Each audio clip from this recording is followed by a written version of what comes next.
Bismillahirrahmanirrahim. Assalamualaikum warahmatullahi wabarakatuh. Ikhwah fillah yang dimuliakan oleh Allah Subhanahu wa taala. Senantiasa kita panjatkan puja dan puji syukur hanya kehadirat Allah Subhanahu wa taala. Shalawat dan salam kita panjatkan, kita sampaikan kepada junjungan kita Nabi kita Muhammad sallallahu alaihi wasallam. Baik, sebelum kita mulai kita baca dengan basmalah. Bismillahirrahmanirrahim.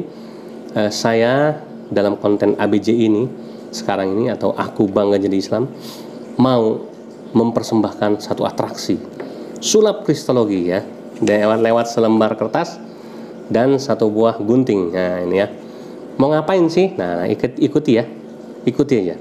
Baik, jadi begini, saya mau cerita tentang perbandingan Islam Kristen lewat selembar kertas ini, ya ikhwafillah, kepada antum semua, supaya tergambar bagi antum yang mungkin baru belajar kristologi, baru mengerti ilmu perbandingan agama, supaya dapat pemahaman yang mendasar. Nah baik, kita mulai.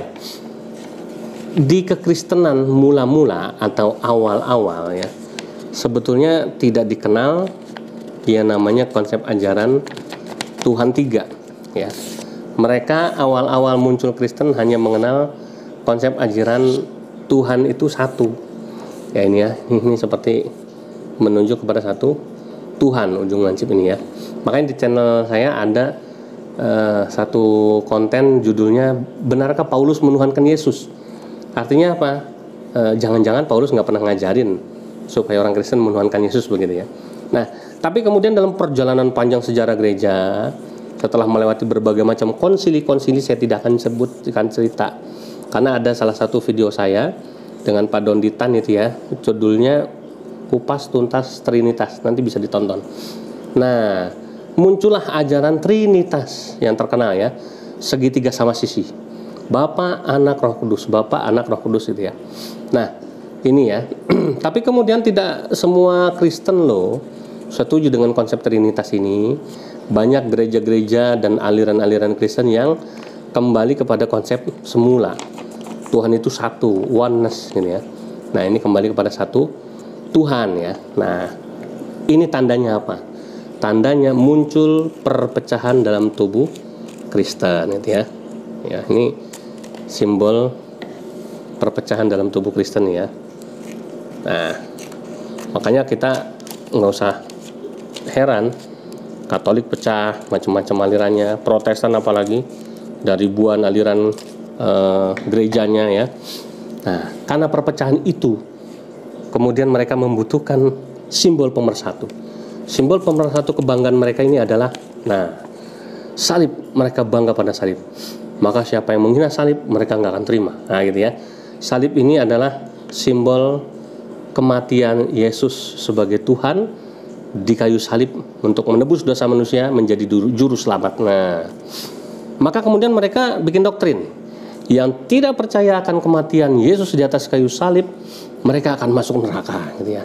Ini akan membentuk kata-kata, ya, yang akan menunjukkan, ya, siapa yang nggak percaya pada kematian Yesus di atas kayu salib ini, maka dia akan masuk ke dalam neraka. Nah, ini akan membentuk kata neraka, ya. Ini huruf H yang pertama, tapi dalam bahasa Inggris, ya. Yang kedua huruf E, ya.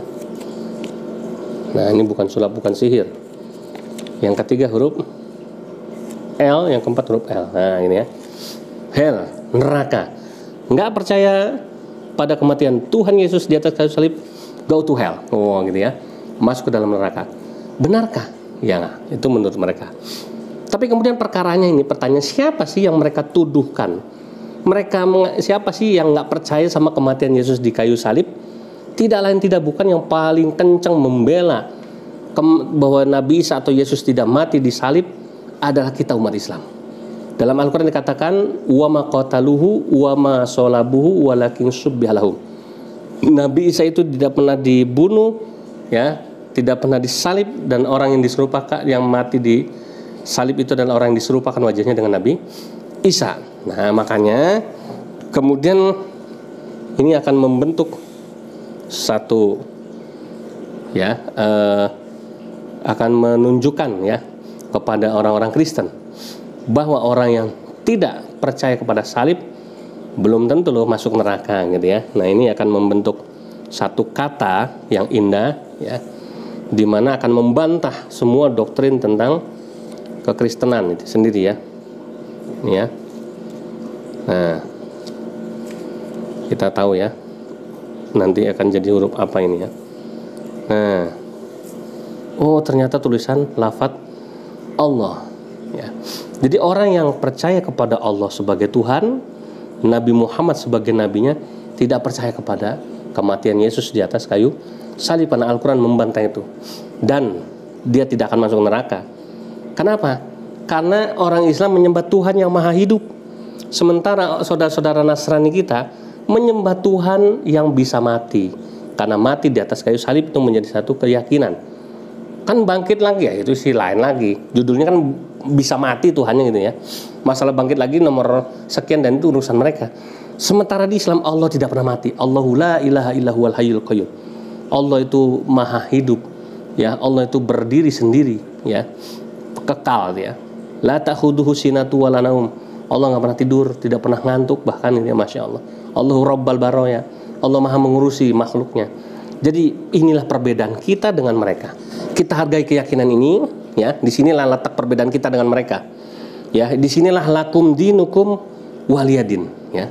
Bagimu agamamu, bagiku agamaku ya. Di sini saya sekali lagi simpulannya saya tegaskan, kita umat Islam mengimani Tuhan yang maha hidup, sementara saudara-saudara Nasrani kita mengimani Tuhan yang mati di atas kayu salib. Inilah perbedaan antara kita dengan mereka. Maka mudah-mudahan kita semua bisa saling menghargai, menghormati ya, tanpa ada caci maki, tapi kita tetap memberikan pencerahan kepada umat sesuai dengan porsi kita masing-masing.